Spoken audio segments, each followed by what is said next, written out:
ಕೃಷ್ಣಾ ಮೇಲ್ದಂಡೆ ಯೋಜನೆ ಪೂರ್ಣಗೊಳಿಸೋದಕ್ಕೆ ಆಗ್ರಹ ಹೆಚ್ಚಾಗ್ತಾನೆ ಇದೆ. ಬಾಗಲಕೋಟೆಯಲ್ಲಿ 2ನೇ ದಿನಕ್ಕೆ ಕಾಲಿಟ್ಟಿದೆ ಸಂತ್ರಸ್ತರ ಧರಣಿ. ಜಿಲ್ಲಾಡಳಿತ ಭವನದ ಎದುರು ಅನಿರ್ದಿಷ್ಟಾವಧಿ ಹೋರಾಟವನ್ನ ಮುಂದುವರಿಸಿದ್ದಾರೆ ಸಂತ್ರಸ್ತರು. ಹೋರಾಟದಲ್ಲಿ ಪಕ್ಷಾತೀತವಾಗಿ ಭಿನ್ನಮತೀಯ ಮುಖಂಡರು ಕೂಡ ಭಾಗಿಯಾಗಿದ್ದಾರೆ. ಅಂದ್ರೆ ಇಲ್ಲಿ ಆ ಪಕ್ಷ ಈ ಪಕ್ಷ ಅಂತೇನಿಲ್ಲ, ಪಕ್ಷಾತೀತವಾಗಿ ಭಿನ್ನಮತೀಯ ಮುಖಂಡರು ಕೂಡ ಭಾಗವಹಿಸಿ ಪ್ರತಿಭಟನೆಯನ್ನ ಮುಂದುವರಿಸ್ತಾ ಇದ್ದಾರೆ. ಕೃಷ್ಣಾ ಮೇಲ್ದಂಡೆ ಯೋಜನೆ ಬಾಧಿತ ಸಂತ್ರಸ್ತರಿಂದ ಈ ಧರಣಿ 2ನೇ ದಿನಕ್ಕೆ ಕಾಲಿಟ್ಟಿದೆ.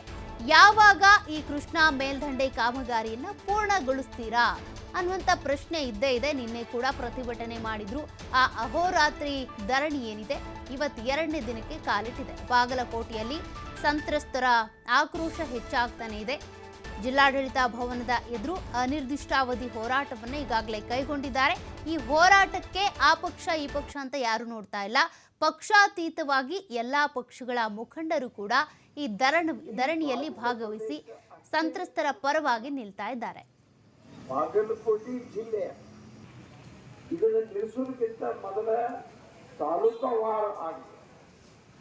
ದಿನಾವಂತ ತಾಲೂಕುವಾರ ಆದ್ಮೇಲೆ ಪ್ರತಿ ಜಿಲ್ಲಾ ದೇಶ ಇದೆ. ವೇದಿಕೆ ಮೇಲೆ ಉಪಸ್ಥಿತ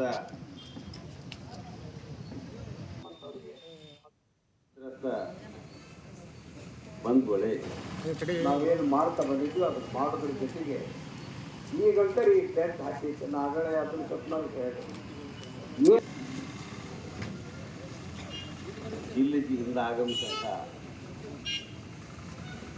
ಸಂತ್ರಸ್ತ ಬಂಧುಗಳೇ, ನಾವೇನು ಮಾಡ್ತಾ ಬಂದಿದ್ವಿ ಅದು ಮಾಡೋದ್ರ ಜೊತೆಗೆ ಈಗಂತ ಈ ಟೆಂಟ್ ಹಾಕಿ ನಾಗಳೆ ಅದನ್ನ ಸ್ವಪ್ನಾಗ